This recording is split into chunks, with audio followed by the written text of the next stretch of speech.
Zambia's external debt has increased to 13.6 billion kwacha as of September 2022.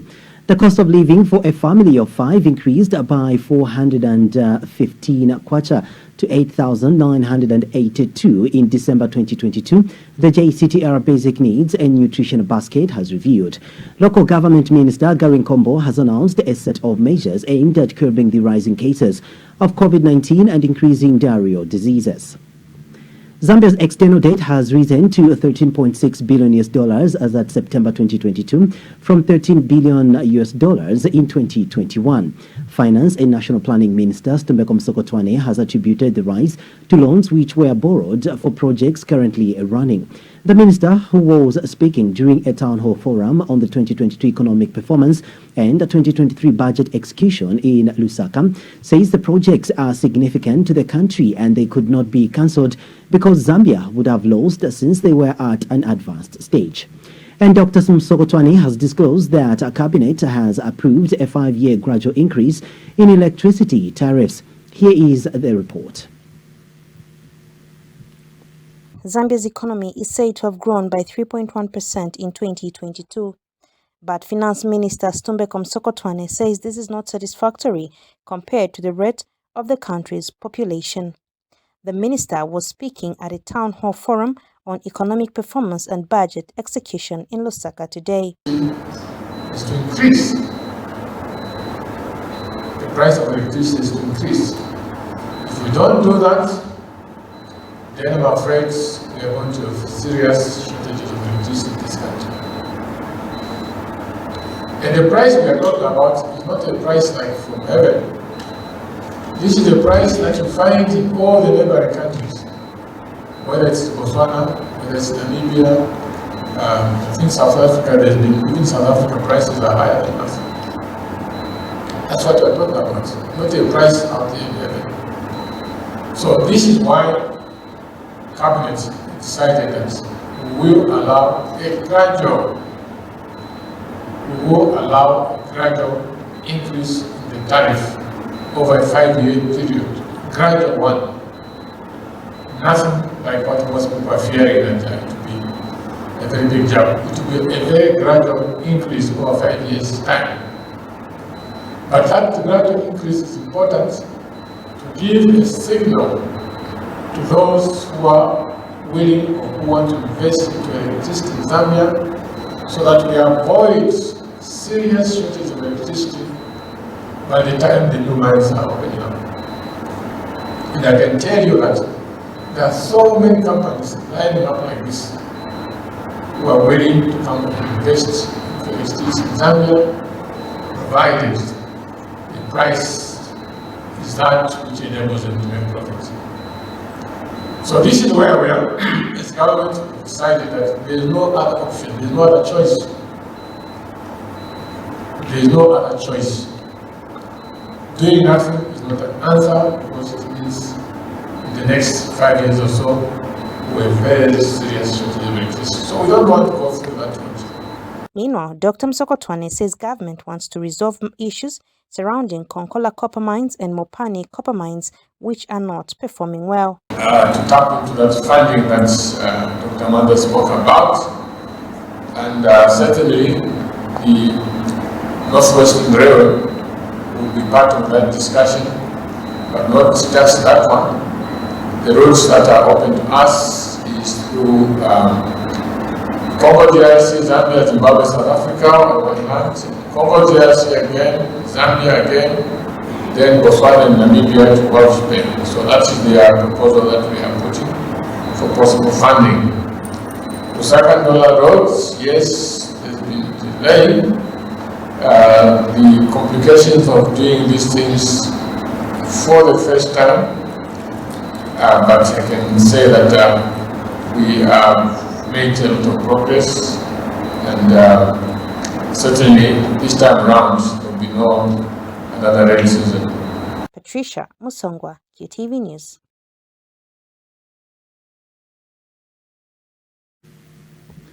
The cost of living for a family of 5, as measured by the Jesuit Center for Theological Reflection, JCTR Basic Needs, and Nutrition Basket for the month of December 2022 in Lusaka stood at 8,982 kwacha, indicating a 415 kwacha increase from the 8,567 recorded in November 2022. JCTR Social and Economic Development Programs Manager Muchimba Siamachoka says the upward movement in the basket is attributed to increased prices in food items such as onion, chicken, and mealie meal. Ms. Siamachoka says the basket also noted a significant increase in the non-food items section, specifically with 2 bags of 90 kg of charcoal, which went up by 330 kwacha from 750 kwacha to 1,080 kwacha.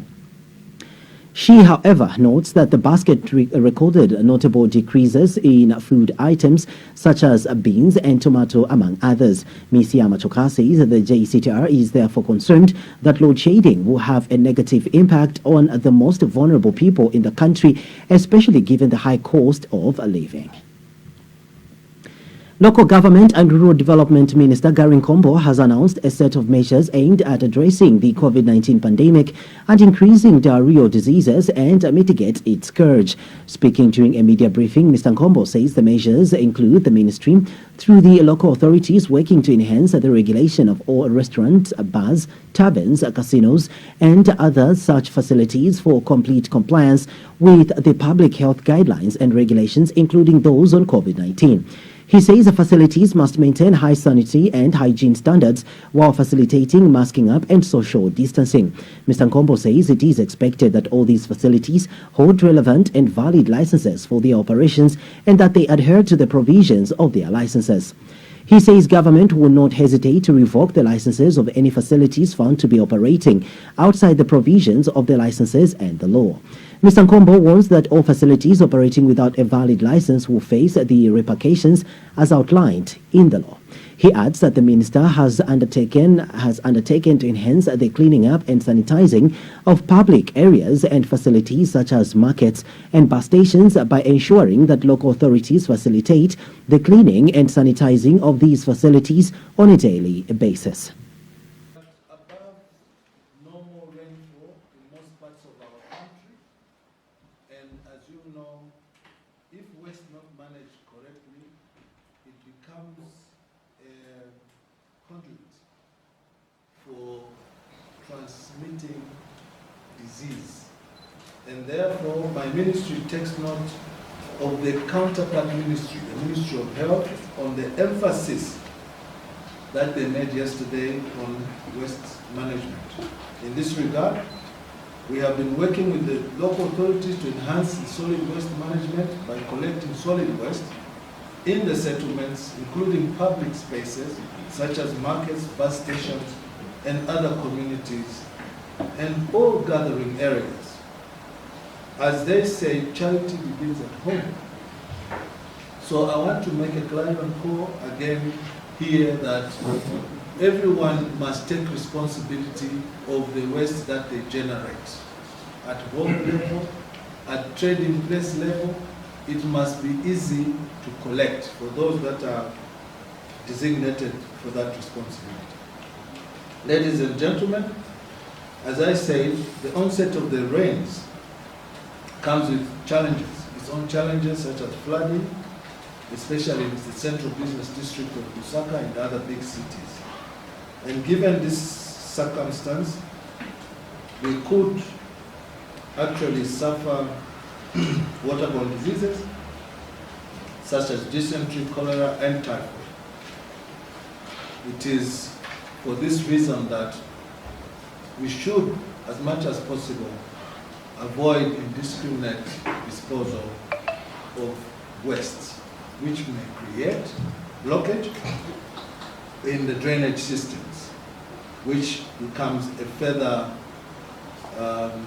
hazard for our own good. Community sensitization, 5. The ministry through the local authorities will continue to undertake sensitization engagements to foster a clean and healthy environment under the Zambia Clean and Green and Healthy campaign. Stakeholder collaboration. 6. Ladies and gentlemen, the fight against COVID and diarrheal diseases requires a concerted effort to all stakeholders. I've already stated this when I said charity begins at home. So my ministry is inviting all stakeholders, including the private sector, especially those that produce merchandise in plastics, plastic bottles. We call upon you to join this fight to make sure that we can circumvent disease. As I conclude, ladies and gentlemen, I would like to reaffirm my ministry's commitment to protecting our people from these diseases through implementation of the ministry's mandate, which is to provide municipal services and infrastructure and facilitating the health. The country has continued to record increasing cases of COVID-19, recording 313 cases in the last 24 hours. This is out of 4,007 tests conducted, representing 8% positivity. According to daily status update by the Zambia National Public Health Institute, one COVID-associated death was recorded in the last 24 hours, bringing the COVID-19 death toll to 4,035. 12 new admissions were recorded, bringing the total currently admitted to 26, with 8 currently on oxygen and 1 in critical condition. There are currently 2,013 active COVID-19 cases, of which 1,987 are under community management. 249 patients recovered during the last 24 hours. Vice President Mutale Nalumango has stressed the importance of education for social cohesion and the rule of law. Speaking when she inaugurated a 1x3 classroom blocks, 1x2 science laboratory, and ablution block valued at about 5 million kwacha to Lokamantano School in Chilanga District, constructed by Yashi Foundation. Mrs. Nalumango, who was represented by Education Minister Douglas Yakalima, said education creates economic opportunities leading to a decent and dignified life. She says good facilities and infrastructure are important for producing good school results. Mrs. Nalumango says the decision by Yashi Foundation to upgrade the face of the school with modern infrastructure will improve learning at the institution. The Vice President has since assured that government is committed to building a Zambia where education thrives and where seeking knowledge becomes a priority. It is a very important day, and I'm truly delighted to be here today. Let me assure you that the New Dawn government is committed to build a Zambia where education thrives and where... And Yashi Foundation Director Adit Patel says that the non-profit man-making organization was inspired to give something of great value to the vulnerable communities. Mrs. Patel says education exists to facilitate, encourage, and inspire even the underprivileged people as it enhances the intellectual and emotional development of youths. Education is the balance between heart and mind. It is the ideas and inherited wisdom that makes us truly human at the end of the day. Unfortunately, we live in a materialistic world which does not always appreciate the intrinsic importance of education. Education is worthless if it can't discover the common humanity. We need to rediscover this essential truth for the better of our children and the teaching community. Some of us might say that obtaining degree is the only way to succeed in the world, whereas in reality, we would probably all benefit from a greater emphasis on the practical and vocational skills. Every student has the talent of one sort or another. We must be keen to find them, to grow, and to foster them. In my view, education is about opening pupils' minds. It is about exploration, discovery, about undertaking journeys. Children need to be able to walk before they can run. In education, they need to be empowered and enthused so that they approach the world in a way that can help them to make sense of it.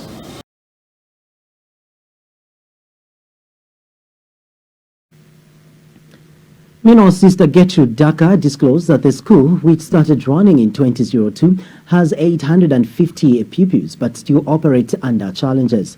Sister Daka says the school has only 12 rooms for all learners from grade 1 to 12, thus limiting further enrollment. And Chilanga Member of Parliament, Sipo Lazo, appreciated the gesture by Yashi Foundation of fulfilling its promise to build additional infrastructure at the school. Minister Lazo said the newly constructed laboratory, which is accompanied by the necessary laboratory equipment, will instill the art of inquisition for science and technology among pupils. The opposition Socialist Party has disagreed with a statement by President Hakainde Hichilema, which he made while addressing Zambian residents in Angola recently, that tear gas and blood was the order of the day at bus stops before he became president. Party spokesperson Frank Walia says Zambians hate political hooliganisms and violence regardless of where they surface and who perpetrates such, and as such, the lawlessness which was sponsored by cadres under the previous regime was widely condemned. Mr. Walia tells Q News that no Zambian would subscribe to the exaggeration that tear gas and blood was the order of the day at bus stops before the UPND formed government. He says under the administration of President Hichilema, the same hooliganisms and violence has been witnessed, with the latest being at Kulima Tower bus station in Lusaka, which saw innocent people injured and flash buses damaged, which is still fresh in the minds of the people, especially those who witnessed it. Mr. Walia, however, states that it would be an exaggeration characteristic of lying to claim that tear gas and blood had become the order of the day at bus stops under the New Dawn government. Regarding the assertion, Measure his words when commenting on issues of public interest to avoid misleading the public, let alone being accused of lying. regarding the assertion that Zambians forget quickly, we wish to advise the President that the best yardstick to confirm his claim is asking Zambians if they remember what he promised them when asking for their vote in 2021. The truth is that Zambians have not forgotten that he said once sworn in as president, the Zambian Kwacha would appreciate, and that under his leadership, the price of fuel, meal, fertilizer, etc. would be. China has cancelled Zambia's date multiple times to the tune of $259 million over the period 2000 up to 2018. Yet under President Hakainde Hichilema's regime, over a year has passed, yet all efforts to restructure Zambia's $6 billion foreign debt owed to China under the IMF framework remain fruitless. Mr. Mwenda states that the main reason for this failure is simply because instead of engaging China directly as always, President Hichilema is too yoked to Western puppetry and would rather travel to London and the US and lobby the West to talk on his behalf to China to restore the debt as he gets a reward of a paltry $1.3 billion IMF loan. He says the fact is that China was willing to negotiate a debt cancellation, but that President Hakainde Hichilema had his own plans. In a statement, Mr. Mwenda says similarly, due to the COVID-19 pandemic, China already unilaterally agreed to an undisclosed deterrent of interest payments from Zambia in October 2020. He notes that President Hichilema should not let the West use Zambia to fight China because it is Zambians who will suffer as they are already suffering with load shedding, adding that the $2 billion Britain is claiming to plan to invest in the energy sector is just a bait to keep the president believing they care. The Japanese embassy in Lusaka has cautioned prospective second vehicle buyers to exercise caution when entering into online purchase transactions by exercising due diligence to verify the current operating status of the exporters to avoid being defrauded. In a statement, the embassy says some Japanese second-hand vehicles dealers are aware of the problem and are taking voluntary preventive actions. It says a private industry association, the Japan Used Motor Vehicles Exporters Association, is making efforts to ease the process of identifying bona fide vehicle exporters for the sound development of used vehicle exports. He has further advised prospective second-hand car buyers to confirm reliability of car dealers with the Zambian embassy in Japan and the Japanese Commercial Arbitration Association for a protracted case. The embassy has further advised those who believe that they have become involved in a fraudulent deal to report to Criminal Investigations Department Anti-Fraud Unit at the Zambia Police Service headquarters. It said the Japanese police conducts investigations in good faith to crack down on such fraud cases based on requests and reports received from the Zambia police through the International Criminal Police Organization, ICPO. Gwembe Member of Parliament Tyson Simuzingili has commended ZESCO for embarking on the process of setting up solar plants in the country that will produce 800 megawatts of electricity. Mr. Simuzingili says that this is commendable, timely and exactly what the country needs to become not only energy sufficient but a net exporter of power in the region. He tells QFM News that if actualized, this investment will help the country to truly diversify its energy sources away from hydro dependence, which has caused serious power disruptions as a result of poor rainfall patterns being recorded in some parts of the country. Mr. Simuzingili has encouraged the power utility to consider Gwembe as the first priority for the solar investment, as it is well positioned to play host to this important investment because of its strategic position and good climatic conditions to support this investment. He states that Gwembe has already designated areas for solar plants with good temperatures, which is a key requirement for solar energy development, and that this is viewed as an opportunity that will open up the district that has lagged behind in all manners of development despite being one of the oldest districts in the country. The Gwembe lawmaker regrets that to date, the district has no proper road infrastructure, no filling station, no commercial banking services, and no single industry despite the huge potential it possesses in tourism, agriculture, and mining. Still in our local news, the opposition Citizens First President Harry Kalaba has charged that ZESCO's workforce is now bigger than what it was before President Hakainde Hichilema took office. Addressing a media briefing in Lusaka, Mr. Kalaba says that the UPND administration has been employing all those who helped the president win the 2021 election at ZESCO. He says that the impact of this, Corporate Affairs Manager Patricia Luhanga says of the 641 voters registered, 412 are male while 229 are female. Ms. Luhanga says Lusaka and Ndola recorded the highest number of registered voters in the month under review at 206 each, while Mansa recorded the least at 10.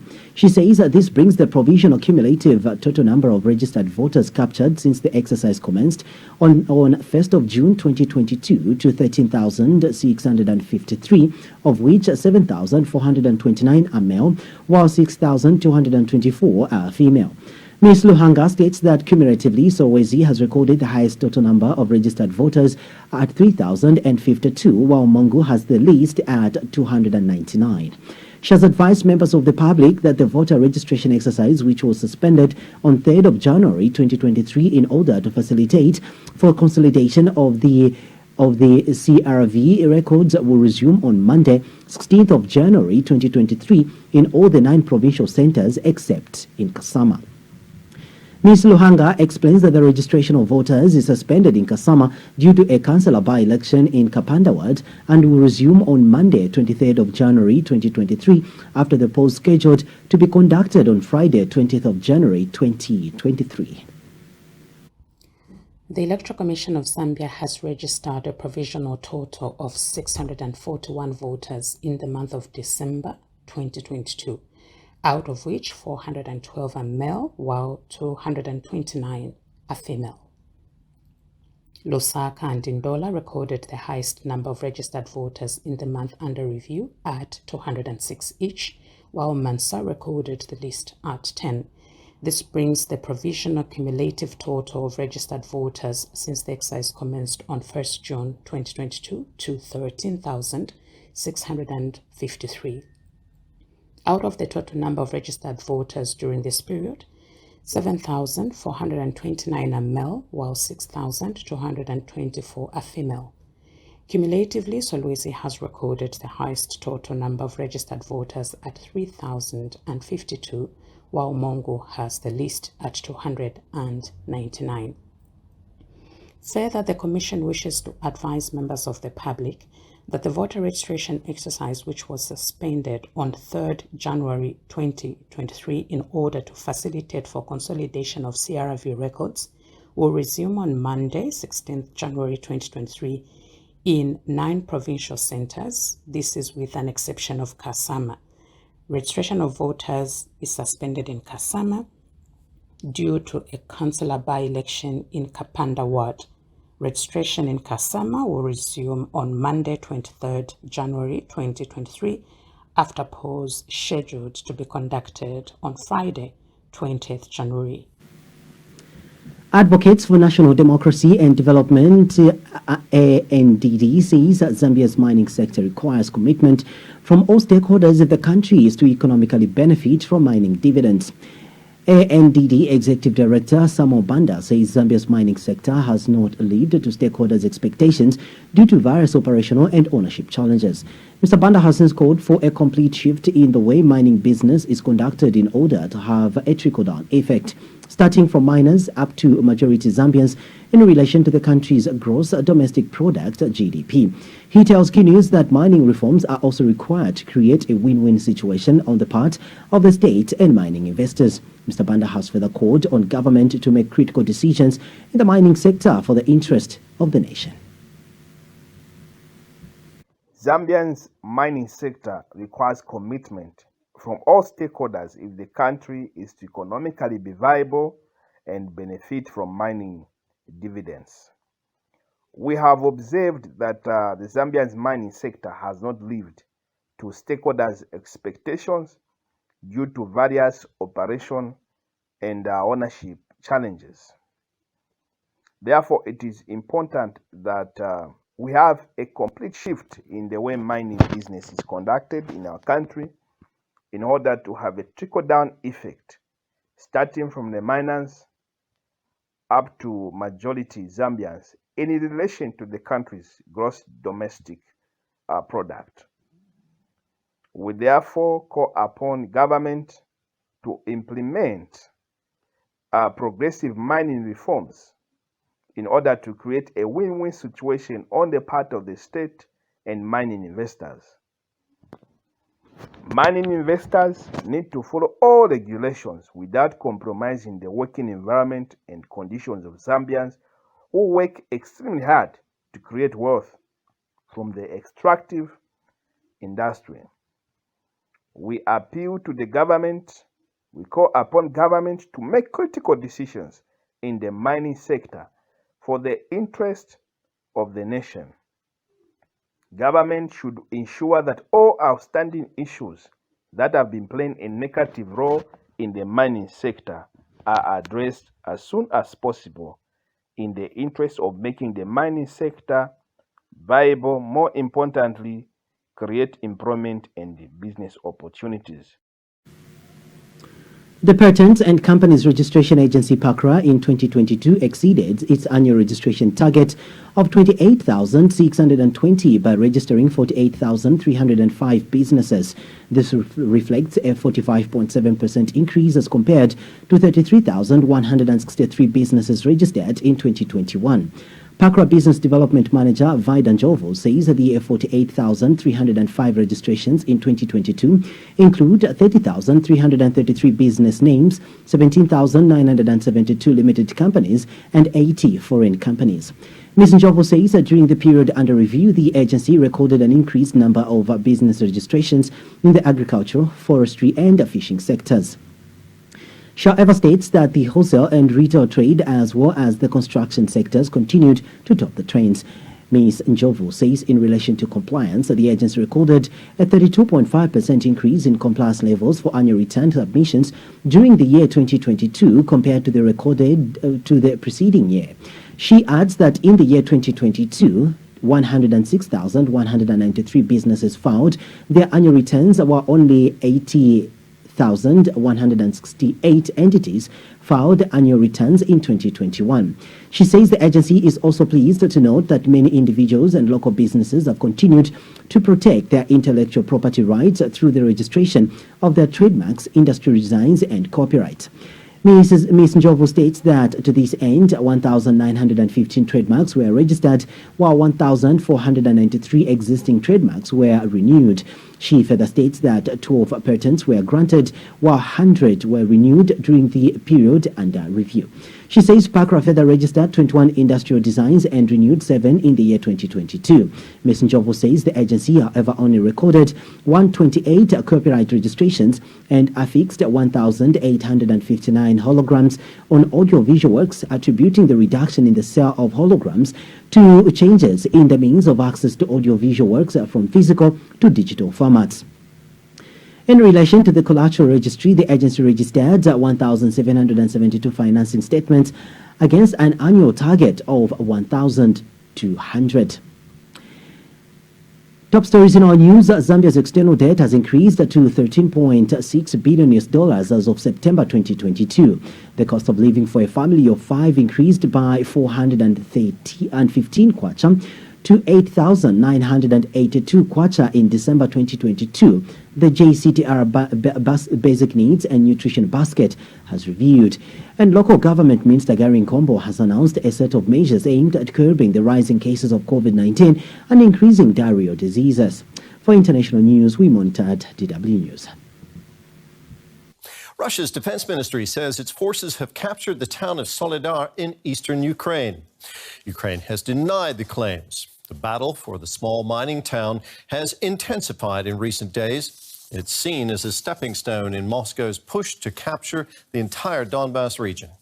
If the claim is true, taking Soledar would be Russia's first big battlefield win after 6 months of defeats. Ukraine has described the fighting for the town as a difficult phase of the war. Well, now let's bring in our correspondent, Sonia Falnikar, who joins us from Kiev. Sonia, is there any confirmation of Russia taking Soledar? Well, Ukraine has officially denied this latest Russian claim of being in charge in Soledar. Ukraine says the fighting is still very much continuing there. And we have to remember that this is not the first time that Russia has claimed to be in control there. All this week, we've seen quite a bit of confusion about who is really in charge. Earlier this week, we saw the head of the Russian Wagner, the mercenary group, the Wagner group, saying, whose fighters are heavily involved in that assault on Soledar, saying that, he is in control. We saw Ukraine denying that claim, the Kremlin then, walking back that assertion. So there have been a lot of conflicting reports about who really is in charge there. What we do know for sure about Soledar, though, is that the intense fighting there has absolutely devastated both Soledar and the surrounding areas. We've seen some satellite images recently of apartment buildings, houses being completely decimated there, shell craters really kind of scarring the landscape. And the governor of that Donetsk region where Soledar is located has said more than 80% of the town has been destroyed. Now, this is a small town, a small mining town. Why is it so important? That's true. Soledar had a pre-war population of just 10,000 people. And I think its importance lies in the fact that it is just 10 kilometers away from Bakhmut, where we've seen some of the bloodiest fighting